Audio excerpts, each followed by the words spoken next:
how would someone, just like a regular person, be able to determine what their macronutrient intake should be, maybe what their micronutrient intake should be? Is there something that they can say, maybe not, maybe just kind of like a hard and fast, quick, I should eat this much, this many calories, or is it more so just follow the 2,000 calories a day kind of thing and be done with it?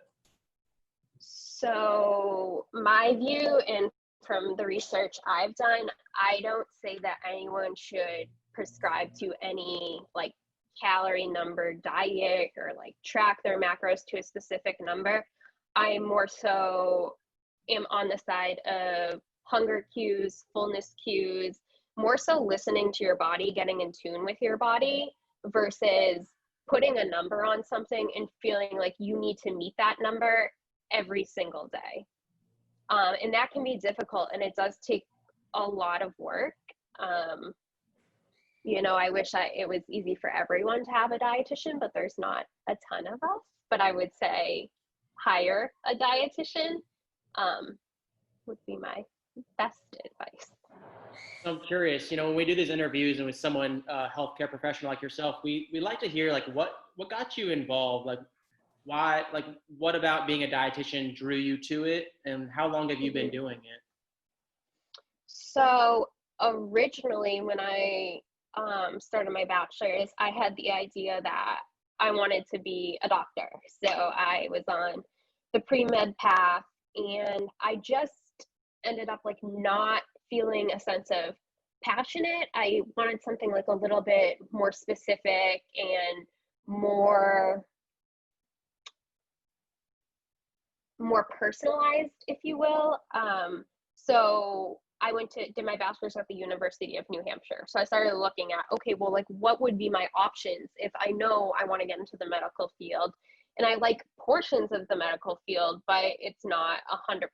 Like, I feel like I don't love it. I'm not passionate about it. Sure. So then I kind of just stumbled upon nutrition, and I started switching over my major, taking some classes. And then I was like, this is it. This is what I want to do. So I went on the full path of, doing the dietitian thing. Yeah, it's really fulfilling when you find that career path that is something you're so passionate about. So luckily it's something that's important and a vital service for people. And we just appreciate you sharing your knowledge on it, because we know when it comes to fad diets or even just articles people are finding on Google, like Patrick said, there's so much misinformation out there. So to have someone with your clinical background, especially working with neonates, something so specific, we just appreciate you sharing these minor nuances that people may be overlooking in their diet. Thank you. I'm happy to share. I'm glad you guys asked me to come on. Thank you. One of our favorite topics is that of fiber. Mm-hmm. Do you see that as something that people overlook in their diet? We've always heard 30 grams of fiber a day, and that's the requirement. Does what you see in practice concur with that? What's the perceptions of fiber where you're working with your patients and just in the practice? So fiber, like we kind of talked about at the beginning, it's a non-digestible carbohydrate. The DRI, which is like the dietary reference intake, it's kind of a value set to be adequate for like 97 to like 98% of healthy people, you could say, is 25 to 30 grams a day. I can tell you that from my experience and from the research that we have, I can only speak for Americans because that's the research I've looked at, but most Americans don't get nearly enough. They get like maybe 10 to 15 grams a day. So I definitely think it's something that is overlooked. I don't know if there's just not enough information out there. It's not necessarily hard to get it. Whole grains, fruits, veggies, those are going to be your biggest sources. We do have fortified foods now that are fortified with fiber. Mm-hmm. I just think that maybe there's not enough people, getting enough whole grains, getting enough fruits and vegetables in their daily diet to meet that 25 to 30 grams. There's no current research that conclusively says, if I get 50 grams, am I better off than if I got 30? So I can't really speak to that because the research isn't clear on that right now. But 30 grams a day does seem to, help to improve your cholesterol levels and can reduce your blood sugar levels as well. I'm really glad you brought that point of 50 versus 30, because someone like myself, like I used to not be able to get 30, or at least I didn't try to care to count. And then once I took a more plant-based approach, I was like, 30 is breakfast. Like I'm done with 30 by noon. So I'm glad you brought that up about more not always being better, really with anything. So, and I'm glad you brought the research, because we don't try to talk about anything on here that's not research backed. So we appreciate you mentioning that point. Of course, yeah, no problem. So I guess we've got a pretty good idea of like macronutrients, and I think another really hot topic, like just in diet and lifestyle, is fad diets. You hear about them all the time. What is it, like South Beach diet? I don't know if that's a fad diet, but South Beach diet or soup diet or whatever it is. What do you think about them, I guess? And like, do they work? Is it a long-term solution for some people? Do you think it's a realistic diet? Or would you more so kind of sway along the lines of find something that you can legitimately stick a lifestyle to and run with that? Yeah. So I am very against fad diets. Typically we refer to these as, your fast and dirty. They kind of are a trending way for people to be like, this is a dramatic result. Like, I want this dramatic result, and this diet that is trending right now has proved to give me this. So you have like a group of people that go and try that fad diet.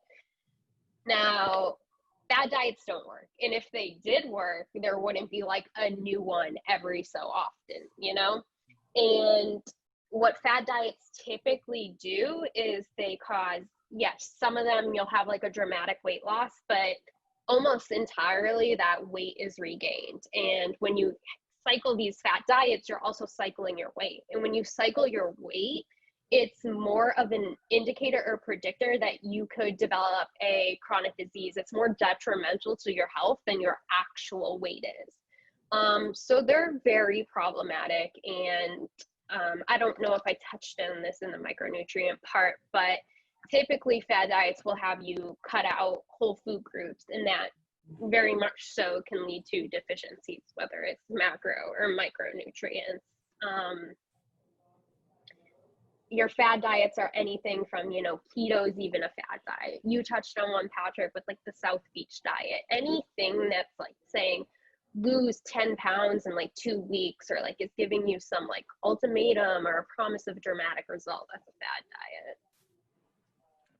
Yeah, I mean, some of that stuff I wasn't really aware of. I think at some point in time in people's life, like everybody tries it. When I was, I think when I was playing baseball, like in my early 20s, I tried like the Atkins, because I was just like, yeah, protein and vegetables, and I lost a lot of weight. And then when I stopped playing baseball and stopped working out as much, I would just incorporate, I was like, well, I don't need this anymore. And I kind of like incorporated carbohydrates back in, and I got really puffy, really fat. Yeah. So, and that's common. Like, a lot of people don't necessarily know that like fad diets aren't the answer. So a lot of people do it. Yeah. And it's like when you go to the grocery store, I mean, you're sitting there in the checkout line, and all the magazines, or a lot of the magazines, will like, see how this movie star lost 50 pounds in 2 weeks. And it's like, well, that can't be healthy. I don't know, Oh yeah. But exactly. You see it, and then, yeah, go ahead. I was just going to say that, like, you touched on magazines and stuff. Like, when you're seeing like ads for that different type of stuff, or like food companies are getting on board, like labeling things as like keto or Atkins friendly, I think it's important to remember that there is a diet industry, and it's worth $72.5 billion. So $72.5 billion is being used to like throw these diet messages in your face and make it seem like, you know, your intuitive eating cues are wrong and you need to be eating this or you don't need to be eating that. And that's really hard and it's really confusing for a lot of people too. Yeah, because there's the food industry, then there's the pharmaceutical industry, and then the diet industry, and they're all kind of just playing on each other. So I think the common consumer is taking the brunt of that by not getting good information. Absolutely. Yeah, it's sad, honestly. But yeah, I mean, they're called fads for a reason, and you know, fad diets. And well, I've always thought that like a diet should be more of a lifestyle. Like if you're struggling to do it and not enjoying it, then it's really not a sustainable diet. And I've done some, but nothing to a great degree, or at least to the degree that I have with like a plant-based diet, because I just feel better doing it. And it's kind of worked its way into an ethical thing. It's something I just do now. I don't think about it anymore. But when we look at certain diets, like say the Mediterranean diet, which is focused on anti-inflammation, you know, in your opinion, or you know, any research that you've seen, do you see benefits with these diets targeting anti-inflammation? Would you consider Mediterranean fad or more of a lifestyle? So the anti-inflammation thing, yes, we do know that there are foods, and the research does show that there are foods that are better at reducing, you know, chronic inflammation versus other foods. That's definitely true. So a lot of the research right now is around things like turmeric, for example. Like a lot of people are big on turmeric. Like we're saying that's an anti-inflammatory food. But I think it's important to remember that there's not enough research yet to show how much of these anti-inflammatory foods that we need to actually be Effective. successful at reducing chronic inflammation. So I think as a general rule of thumb, it's good to include fruits and vegetables in your diet, but I can't speak to like the amounts of how much turmeric you need every day, for instance, to have those anti-inflammatory effects, because we just don't know that yet. I think also it's important to hint on the fact that, you know, the amount of stress we have in our life like also contributes to a significant amount of inflammation. So if you're living a life where you're constantly stressed out, or like you have a lot of different stressors that are playing into your day, you're going to be in a constant inflammation state too. So no matter what you eat, even if you think you're eating these anti-inflammatory foods, if you're living a life that is full of stress, it's not going to matter because the food isn't going to work towards reducing the overall inflammation.